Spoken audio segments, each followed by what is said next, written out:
celebrating today, ang ating siniselebrar ngayong araw na to ay ang laban ng ating mga kapatid na lumaban, because today is the day when Bataan fell. This is the fall of Bataan. Ito yung panahon na yung ating mga sundalo ay sumuko noong April 9 sa Bataan. Nagsimula ang laban noong Enero, ikapito ng Enero hanggang ikasiyam ng Abril. Dito natalo ang Pilipino kasama ang mga Amerikano sa mga Hapones. 2 months, 3 months, and 2 days.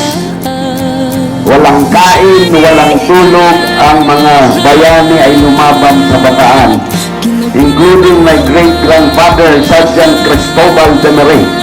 And after the fall of Bataan, they walked to the death march. So makita niyo yan sa Wikipedia. No?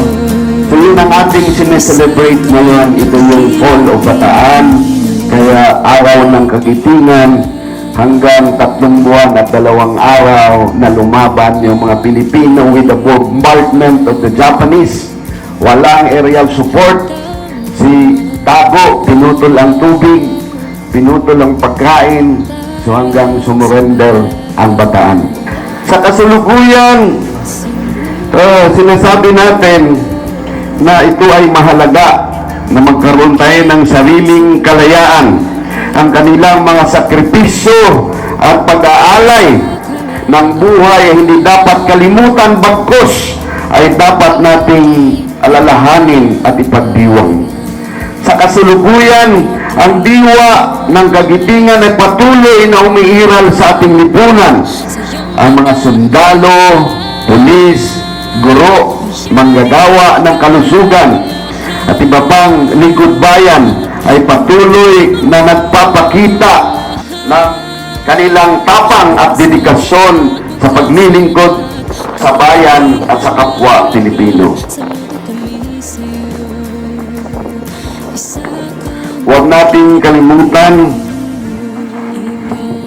ang mga bayaning nagtatanggol sa koridor. Yung sinasabi ko na 3 buwan at 2 araw. Huwag natin din kalimutan ang ating mga bayaning lumaban sa Hapones, mga bayani sa laban ng Loreto, mga bayani sa laban ng Tubahon, mga bayaning nagbuwis ng buhay na dapat nating isipin na sila ay nagbigay ng buhay para tayo'y maging malaya. Sa gitna ng mga hamon at pagsubok na hinaharap ng ating bansa, mahalaga na patuloy nating isabuhay ang diwa ng kagitingan. Palagi nating iisipin ang kontribusyon ng ating mga overseas Filipino workers na mga makabagong bayani. Ang ating mga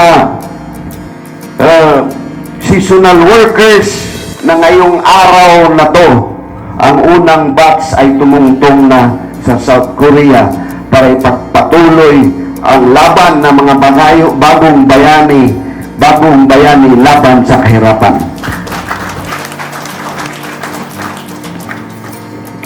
Sa araw ng kagitingan, hindi lamang natin ginugunita ang mga bayani sa nakaraan, kundi pati na rin na pinapahalagahan ang mga bayani sa kasalukuyan, ang mga magsasaka, mangingisda, mga construction worker, mga driver at marami pang iba.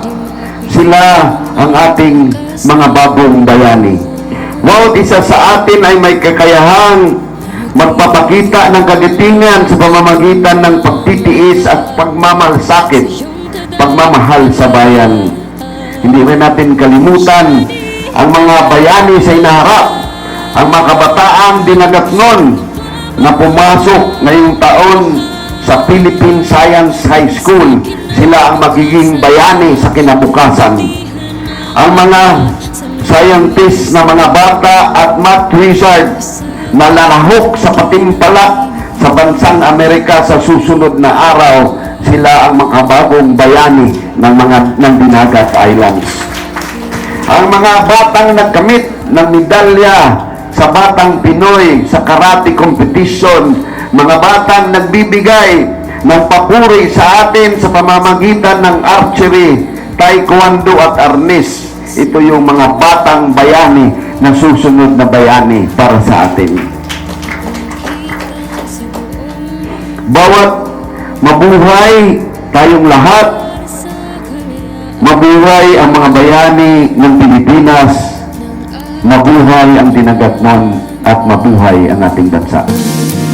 Nagtitiwala